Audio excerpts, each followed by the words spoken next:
L'homme ne vivra pas de pain seulement, mais de toute parole qui sort de la bouche de Dieu. Voici votre moment de méditation quotidienne.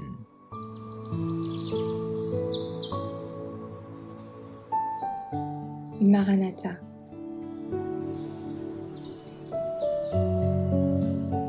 Le 25 mai. Une baisse de la moralité. Que l'impudicité, qu'aucune espèce d'impureté et que la cupidité ne soient pas même nommées parmi vous, ainsi qu'il convient à des saints. Éphésiens 5, verset 3.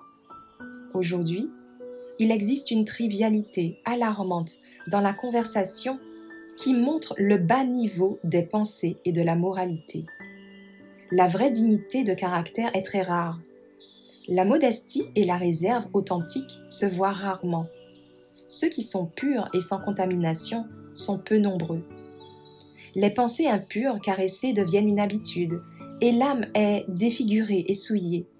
Une fois qu'une mauvaise action est commise, elle laisse une tache qui ne peut être lavée que par le sang de Christ. Et si l'on ne rompt pas délibérément et fermement avec cette habitude, l'âme est corrompue et les courants jaillissant de cette source polluée souillera les autres. Il y a des hommes et des femmes qui invitent à la tentation. Ils se placent dans des situations où ils seront tentés, où ils ne pourront pas éviter les compagnies inacceptables. La meilleure manière de se préserver du péché, c'est d'agir avec considération, en tout temps et en toutes circonstances. Ne jamais agir impulsivement. Agissez avec la crainte de Dieu, toujours devant vous, et vous serez sûr d'agir correctement. Les dangers moraux auxquels tous, jeunes et vieux, sont exposés augmentent de jour en jour. Les désordres moraux que nous appelons dépravation ont un vaste champ d'action et ils exercent une influence avilissante, sensuelle, diabolique sur les hommes, les femmes et les jeunes qui se disent chrétiens. Ceux qui ont connu la vérité et n'agissent pas en harmonie avec leur profession de foi sont sujets aux tentations de Satan. Ils affronteront le danger à chaque pas. Ils sont en contact avec le mal. Ils voient des scènes, entendent des sons qui réveillent leur passion incontrôlée. Ils sont sous les influences qui les poussent à choisir le mal plutôt que le bien, parce qu'ils n'ont pas un cœur pur.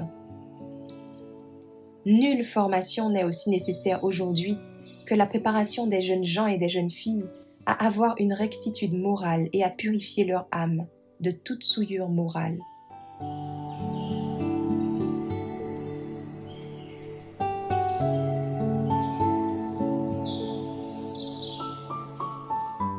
Merci d'avoir écouté cette présentation.